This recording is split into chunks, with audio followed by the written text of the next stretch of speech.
A black doctor just finished a 12-hour shift at the hospital, saving lives. Exhausted but ready to head home. But when he steps into the airport, everything changes. A security officer singles him out, questioning if he really belongs in first class. Humiliated in front of passengers, he stays calm, until just 10 minutes later, the truth is revealed, and the officer faces an outcome no one saw coming. What happens next will leave you speechless and spark a conversation that needs to be had. Stay with me. This is a story you need to hear. Before we dive in, let us know where you're watching from today. And if this story resonates with you, don't forget to like, share, and subscribe for more powerful and meaningful content.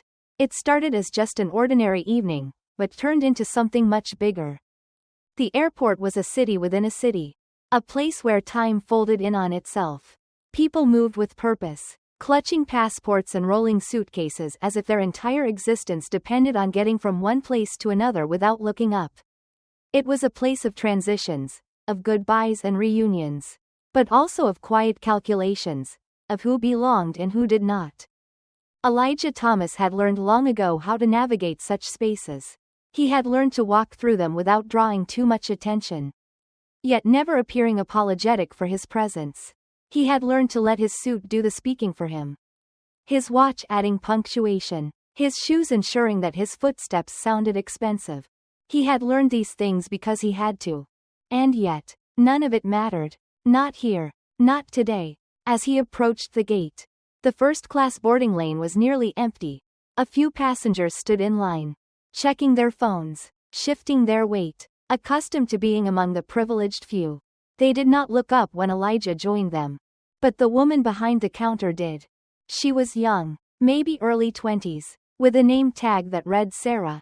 She had that particular kind of smile that service workers wore when they were already bracing for inconvenience. Elijah handed her his ticket. She hesitated. Her fingers hovered over the keyboard, as if something was wrong. But she couldn't quite put her finger on it. "You're in first class?" she asked. Though the ticket in her hand already answered the question. Elijah didn't flinch. He had been asked this before. Hotels, restaurants, country clubs, even boardrooms where his own money had built the walls. The question was never about what the paperwork said. It was about whether or not people like her could believe it. "Yes," he said, his voice steady. Sarah frowned slightly, as if she had expected a different response. She glanced at the screen again, then at Elijah, and then at the line forming behind him.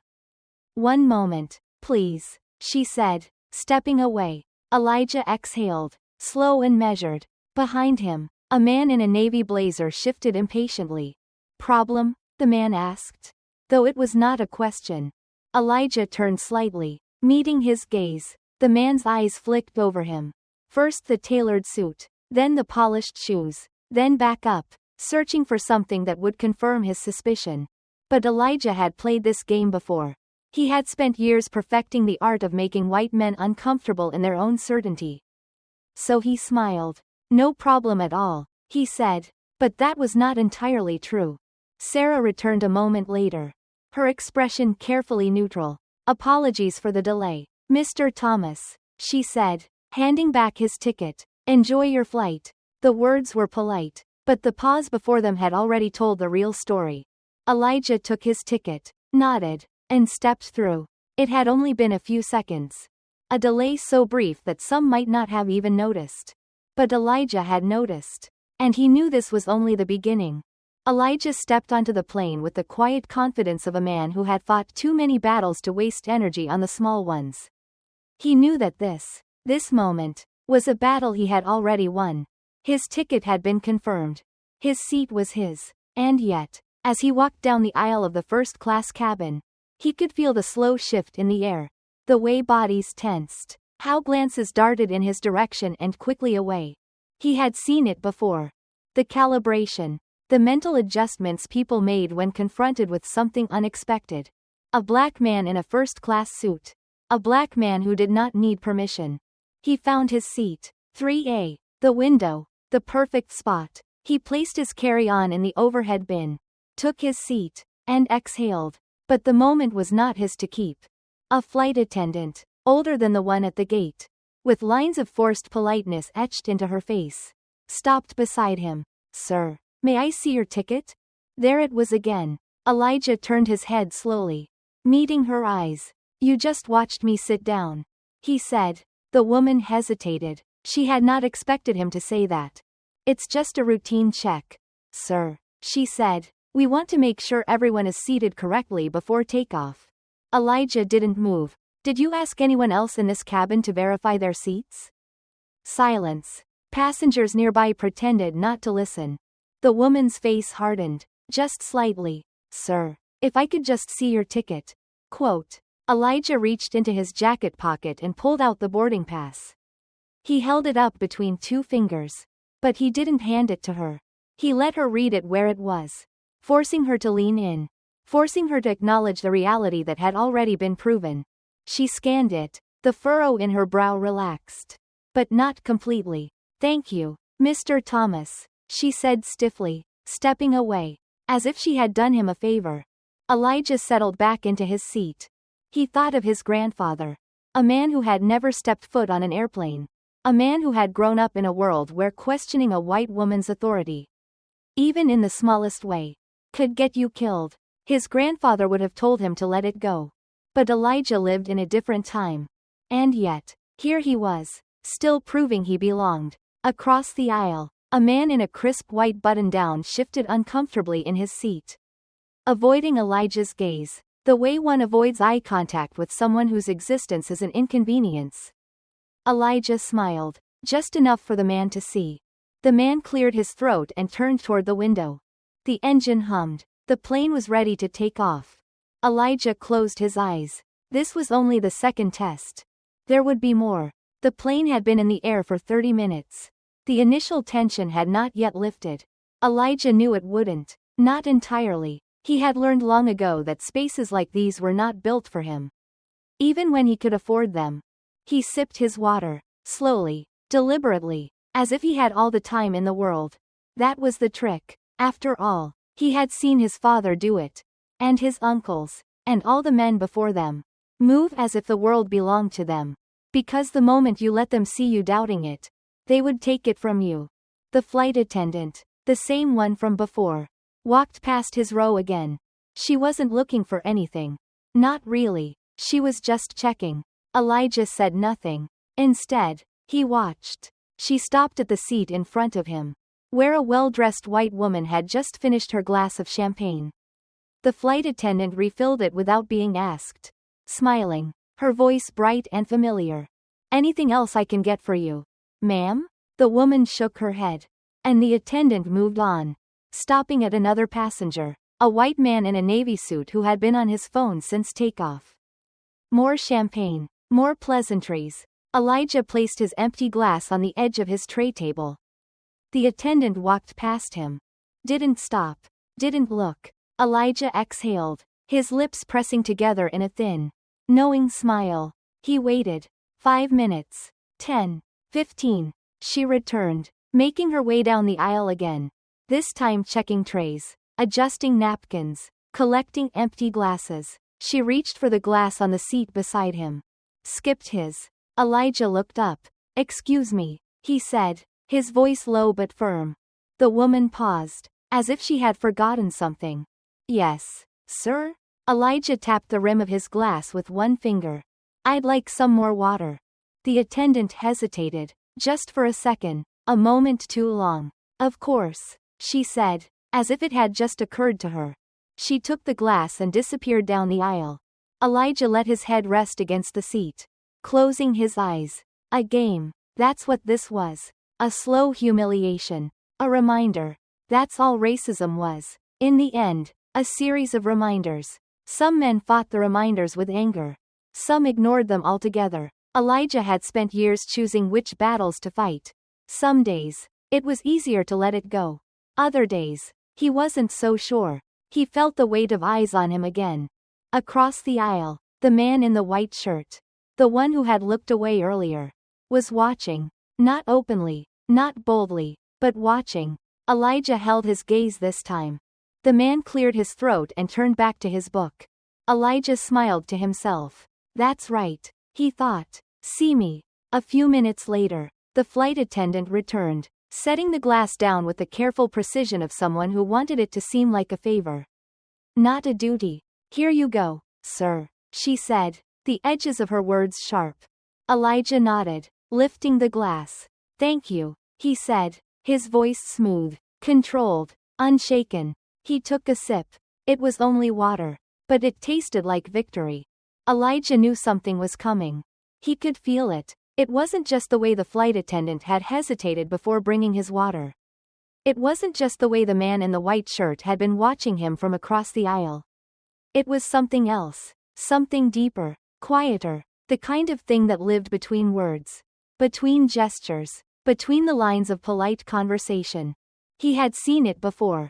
The shifting of weight, the sidelong glances, the way a room would suddenly feel smaller when he walked in. A warning. A preparation. Elijah had spent his life reading these signs, learning to anticipate the storm before it arrived. It wasn't paranoia. It was survival. And sure enough, the storm came. It started with the flight attendant. She returned to his row, her expression carefully composed. She had the look of someone about to do something they didn't want to do but had convinced themselves was necessary. Sir, she said, her voice a little too smooth. I need to check your ticket. Elijah didn't move. He let the words settle in the air between them. Watching her face, he smiled, but there was no warmth in it. You checked my ticket when I boarded. Yes, sir, she said, shifting slightly, but we've had a small issue with seating arrangements. I just need to confirm. Elijah nodded slowly. Of course. He reached into his pocket, pulled out his phone, and opened the airline app. His seat number was there, clear as day, 4A, first class, just as it had been when he purchased it weeks ago. He turned the screen toward her. Is this what you need? She hesitated, her eyes flicking to the screen, then back to his face. Let me take it to my supervisor, she said quickly. I'll be right back. And then she was gone. Elijah exhaled through his nose, shaking his head. He had known. He had always known. This wasn't about a small issue with seating arrangements. This was about something else. Across the aisle, the man in the white shirt, who had been pretending not to listen, finally spoke. That was strange, he said. Elijah turned his head slowly. Was it? The man hesitated, then shrugged. I mean, they already checked your ticket, right? Elijah smiled, but it didn't reach his eyes. That's what I thought. The man nodded, glancing toward the front of the cabin. The flight attendant had disappeared behind the curtain separating first class from the rest of the plane. Something was being discussed. Decided. The minutes stretched. Passengers continued with their drinks, their books, their conversations, but the air felt heavier now, as if everyone was waiting for something to happen. Elijah leaned back, stretching his legs slightly. He wasn't going anywhere. Whatever game they were playing, he had played it before. And he never folded first. Then, the flight attendant returned. Not alone. A second figure followed her. A man, taller than her, with a sharp suit and an even sharper expression. His airline badge identified him as a supervisor. But Elijah didn't need to see that to know. He recognized the type. Authority. The kind of authority that didn't like being questioned. The kind that always seemed to find its way to people like him. The supervisor stepped forward, his voice as smooth as glass. Sir, I'm afraid there's been a misunderstanding with the seating. We may need to move you. Elijah tilted his head. Move me where? The supervisor gestured vaguely toward the back of the plane. There was a booking error. It seems this seat was double assigned. We'll need you to relocate. Elijah let out a low, quiet laugh. A booking error, he repeated. Yes, sir. These things happen sometimes. Elijah studied the man's face. He wasn't smiling. Elijah turned his gaze back to the flight attendant, then back to the man in the white shirt across the aisle, who was now watching with undisguised curiosity. Finally, he leaned forward, resting his elbows on his knees, his voice measured and calm. Who was it double assigned to? The supervisor blinked. Elijah let the silence stretch. Then, very deliberately, he spoke again. I said, who was it double assigned to? The supervisor shifted his weight. That's not important, sir. We just need to resolve this quickly.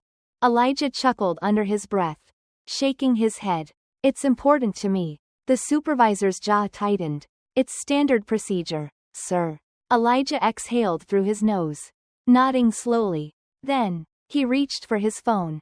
If that's the case, he said, I'd like to speak to your corporate office. The supervisor stiffened. Sir, I don't think that's necessary. Quote. Oh, I do. Elijah interrupted, his voice sharp now, cutting through the pretense. Because here's what's going to happen. Either you explain to me, right now, why I'm the one being asked to move, or we call corporate, and I let them explain it to me instead. The supervisor hesitated. He had expected compliance, a quiet surrender. He hadn't expected this. Elijah could see it in his face. The hesitation, the calculation, the realization that this wasn't going to be simple. Then, finally, the supervisor exhaled, his face tightening. There's no need to call corporate. Sir, you can remain in your seat. Elijah smiled, leaning back. That's what I thought. The supervisor gave a curt nod, turned, and walked away. The flight attendant hesitated for a fraction of a second before following him. Elijah let out a slow breath, rolling his shoulders. Across the aisle, the man in the white shirt gave a low whistle. That was something, he murmured. Elijah glanced at him. Was it? The man hesitated, then nodded. Elijah smirked. Then he picked up his glass of water, took a slow sip, and settled back into his seat. The unspoken rules had been laid out. He just refused to play with them. Elijah had won the battle, but he knew the war was still being waged. The air in the first-class cabin hadn't yet settled, even after the flight attendant and her supervisor retreated behind the curtain. Their presence still lingered, like a ghost that refused to be exorcised. He could feel it, the weight of unspoken thoughts, the tension in the shifting of bodies, in the quiet conversations just hushed enough to not be overheard, in the way eyes flickered toward him and then quickly away, as if afraid to be caught looking. The man in the white shirt across the aisle gave a short laugh, shaking his head. Well, that was awkward, he muttered. Elijah turned his head, watching him. Was it? The man hesitated, then shrugged, as if reconsidering his choice to engage. I mean, yeah, you made a scene. Elijah took a slow breath. A scene? The man nodded. I'm just saying, you could have handled that differently. Elijah smiled, but there was no humor in it. Could I? The man shifted, suddenly uncomfortable. Look, I didn't mean anything by it. Just, sometimes it's better to let things go. Pick your battles, you know? Elijah's fingers curled slightly around the armrest. He knew this conversation well. It was a conversation his father had had. His grandfather, too. A conversation about how to survive. A conversation about how to swallow indignity in exchange for convenience. Pick your battles. Let it go. Be grateful for what you have. Elijah leaned back, exhaling through his nose. He turned his gaze back to the window. The lights of the airport flashing in the growing darkness. He could let it go. Sure, he had let it go 100 times before. He had let it go when he was followed through department stores. When he was pulled over for no reason. When people's eyes widened just a little too much at the sight of him walking into a room they didn't expect him to belong in. He had let it go every time someone's hand hovered over their purse. Or when a woman clutched her child a little closer as he passed by. He had let it go when colleagues made jokes just subtle enough to be dismissed as misunderstandings. When managers told him they just weren't sure he was a cultural fit. But today, he had chosen not to. Because he had done everything right. Because the moment he had walked onto this plane, before he had even spoken, before he had even taken his seat, he had already been considered out of place. He didn't respond to the man in the white shirt. There was nothing more to say. Instead, he let the silence stretch. Let the weight of it settle between them. Let the man feel it. Eventually, the man cleared his throat and turned away. Elijah closed his eyes. He had won, but he was tired of winning these kinds of battles. Tired of proving himself. Tired of the game. And yet, the game wasn't done with him. A shadow moved near the front of the cabin. And when Elijah opened his eyes, The supervisor was back, standing just beyond the curtain, speaking to a woman with an airline badge pinned to her blazer. She was different, not just in uniform, but in presence. Authority. Not just the quiet authority of a flight attendant or a cabin manager, but the kind of authority that made final decisions. Elijah had seen her type before, too. The woman nodded slightly, then stepped forward, her heels clicking softly against the floor as she made her way toward him. Passengers pretended not to notice, but Elijah could feel their attention. He straightened his posture, exhaled slowly, and prepared for whatever was coming next.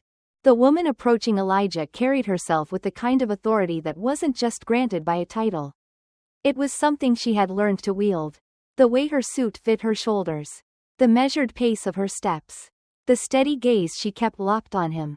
It all told him she had already made a decision. Elijah had spent enough years in boardrooms, on executive calls, in spaces where he was either the only black man or one of the very few, to know what that look meant. It meant trouble. She stopped beside his seat and folded her hands neatly in front of her. Her expression carefully composed. A polite mask. A professional one. "Mr. Henderson," she said, her voice even, her tone almost pleasant. "I'm Elaine Porter, the senior operations manager for this flight." Elijah nodded slightly. "Waiting." She sighed, shifting her weight just slightly, enough to suggest that she didn't want to be having this conversation. That this was merely an inconvenience for her. Something that had disrupted her otherwise smooth evening. "I understand there was an issue earlier," she continued, glancing toward the flight attendant who had initiated the confrontation. "And I just want to make sure that everything is settled." "Settled?" Elijah looked at her, his face unreadable. "Everything is fine," he said, his voice steady. Elaine gave a tight-lipped smile. "Good. I just wanted to check in personally. You understand how these situations can be." She let the sentence trail off, as if inviting him to complete it for her. But he wouldn't, because he had been here before. These situations. She meant these moments where a black man is forced to navigate an accusation in spoken but still very much present. These situations where his calmness is the only thing keeping everything from boiling over. And he knew she wasn't here to offer an apology. She wasn't here to take responsibility for the flight crew's behavior. She was here for one reason only. To smooth things over before they reached the wrong ears.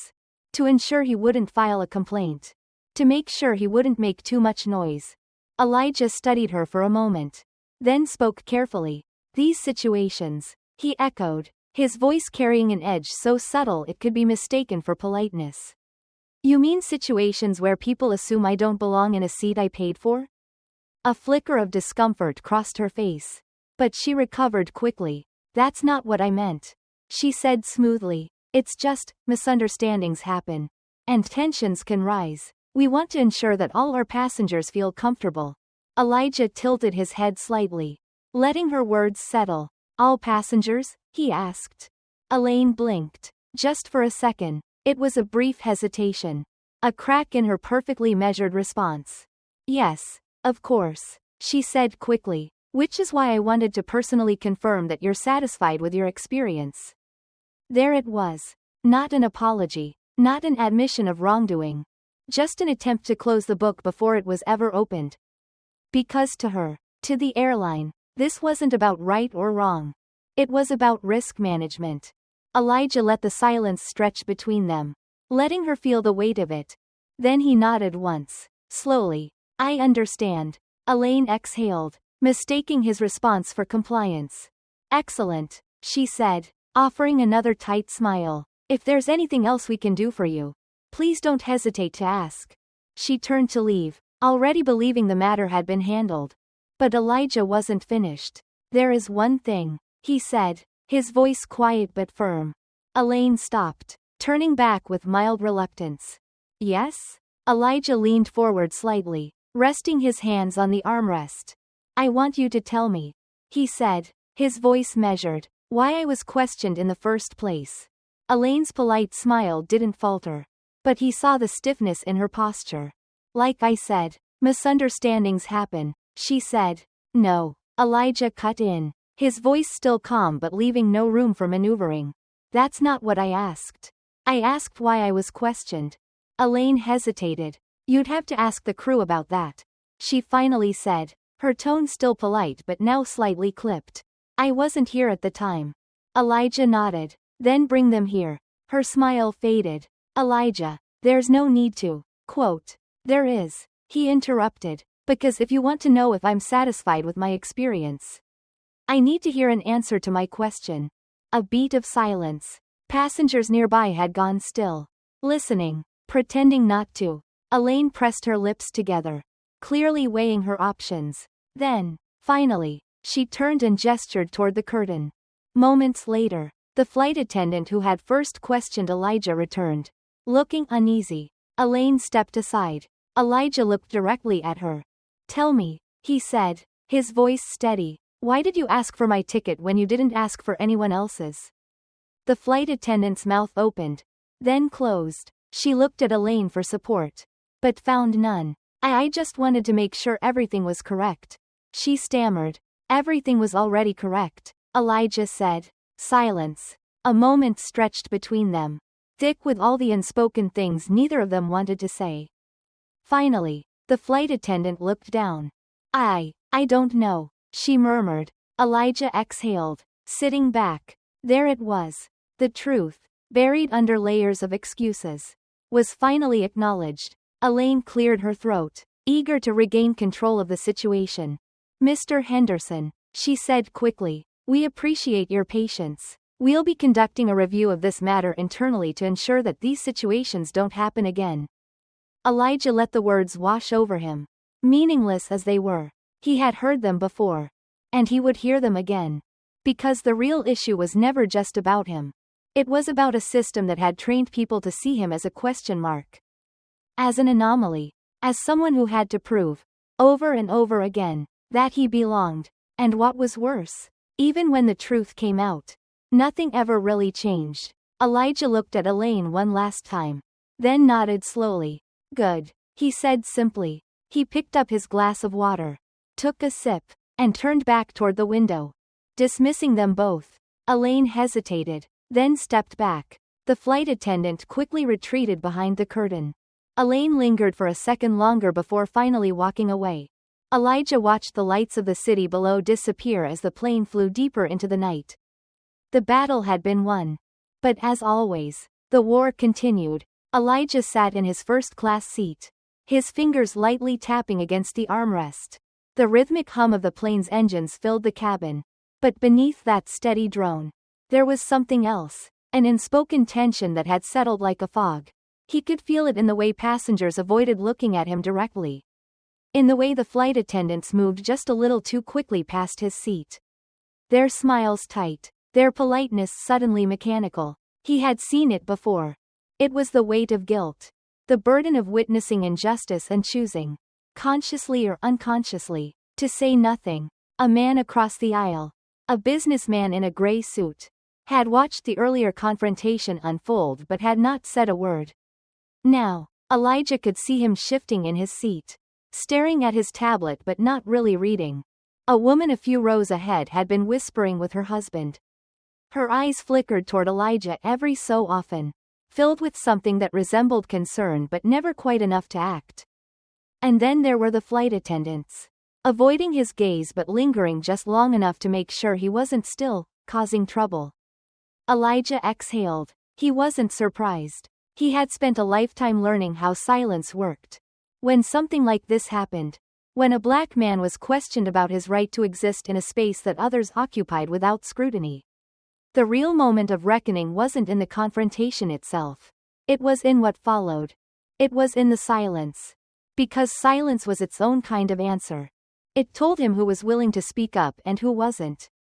It told him that justice wasn't about what was right. It was about what people were willing to risk. And too often, the cost of speaking was too high for most. He turned his gaze back to the window, watching the endless stretch of sky. Then, a voice. Excuse me. Elijah turned. It was the businessman. The man shifted uncomfortably in his seat, clearing his throat. He was in his mid-50s. The kind of person who had likely climbed his way through the corporate world without ever having to think too much about what it meant to be questioned. To be dismissed. To be seen as an inconvenience just for existing. The man hesitated. I just wanted to say. I saw what happened earlier. Elijah studied him, waiting. And? The man swallowed. He glanced around, as if checking to see who else might be listening. Before leaning in slightly. It wasn't right, he said quietly. What they did to you. Elijah gave a slow nod. I know. The man exhaled, as if relieved that Elijah hadn't met his words with hostility. I wanted to say something earlier. He admitted, but I didn't. And I don't really know why. Elijah tilted his head slightly, watching the man squirm under the weight of his own discomfort. But he didn't let him off easy. You do know why, Elijah said, his voice calm but firm. The man blinked, caught off guard. Elijah continued. You knew it wasn't right. You knew that if you had spoken up, it might have changed something. But you didn't. He let the words sit for a moment before adding. Because you didn't have to. The man shifted in his seat again, looking down at his hands. I guess. He hesitated. I guess I didn't think it was my place. Elijah let out a small, humorless laugh. That's the problem, isn't it? The man looked up, his brows furrowed. Elijah leaned forward slightly, his voice quiet but filled with the weight of experience. When you don't think it's your place to say something, you leave it to the person being wronged to fight alone. The man swallowed hard. Elijah didn't need to push further. The truth was already pressing down on him.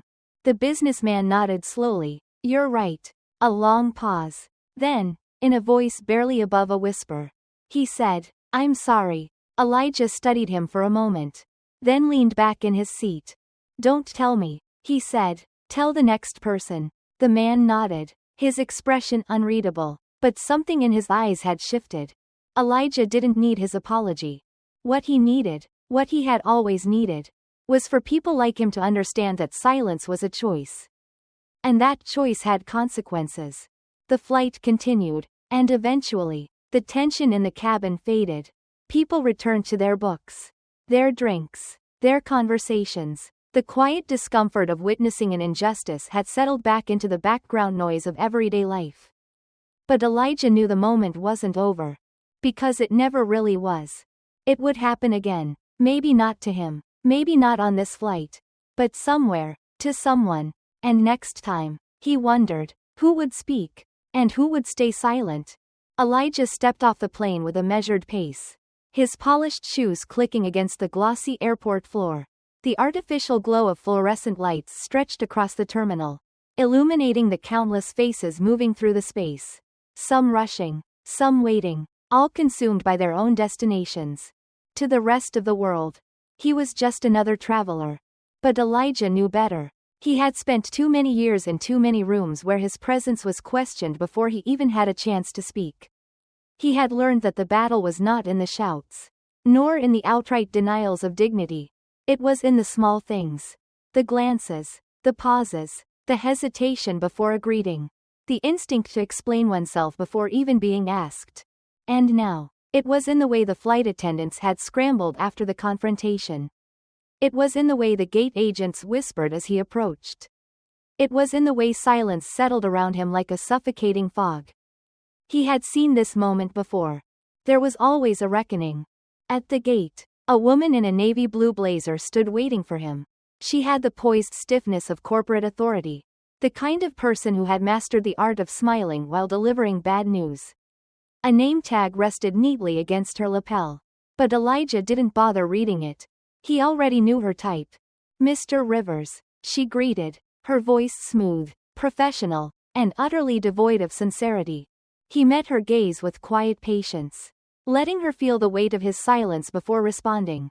Yes? She hesitated, just briefly, but enough for him to see the calculation flicker across her face. First, I want to sincerely apologize for any misunderstanding during your flight. She began, her words polished but fragile. Please know that we at Skyline Airlines hold ourselves to the highest standards of professionalism and respect for all our passengers. Elijah nodded, waiting. The real message was coming. That being said, there it was. We do want to ensure that all passengers feel comfortable and, quote, Elijah held up a hand, stopping her. You can skip the script. The woman blinked, caught off guard. Elijah took a step closer. His voice calm but laced with iron. "Let's not pretend this is about comfort," he said, "or professionalism, or policies. This is about the fact that someone looked at me, in a space I had every right to be in, and decided I didn't belong. And instead of addressing that, you're here trying to smooth it over." The woman opened her mouth, then shut it. Elijah let the silence settle. He had learned, long ago, that silence was not the absence of sound. It was a weapon, a scalpel, cutting through the layers of polite denial. A mirror, forcing people to see themselves for who they really were. Finally, she exhaled. "You're right," she admitted. "What happened on that flight was unacceptable." Elijah tilted his head slightly. "And? We will be conducting an internal review of the situation." Elijah let out a dry, humorless chuckle. "An internal review," he repeated, shaking his head. "You know what that means to people like me? It means, we'll wait for this to blow over. It means, we'll make sure no one gets fired. But we'll add a slide about bias to the next training session." He stepped even closer. "You're not telling me anything I haven't heard before." The woman looked down, shifting uncomfortably in her heels. A few feet away, another employee, this one younger, nervous, was watching. A black woman in her early 30s. Her uniform crisp, her badge clipped neatly onto her shirt. She wasn't part of the meeting, but Elijah saw it in her eyes. She knew. She had seen this before, too. She had been him once. And someday, if nothing changed, she would be again. Elijah sighed. "I don't need your apology," he said finally. "And I don't need your review." The woman looked up, uncertain. "What do you need?" Elijah glanced at the young employee watching from the counter. He turned back to the woman in the blazer. "I need you to tell her," he said, nodding toward the employee, "that the next time this happens, she won't be the one apologizing for someone else's mistake." The woman hesitated. Then, slowly, she nodded, and for the first time since the flight, Elijah felt something shift. Not a victory, not a resolution, but something. A crack in the silence. A beginning. He turned, walking toward baggage claim, leaving the weight of the moment behind. Because the reckoning wasn't his. It was theirs.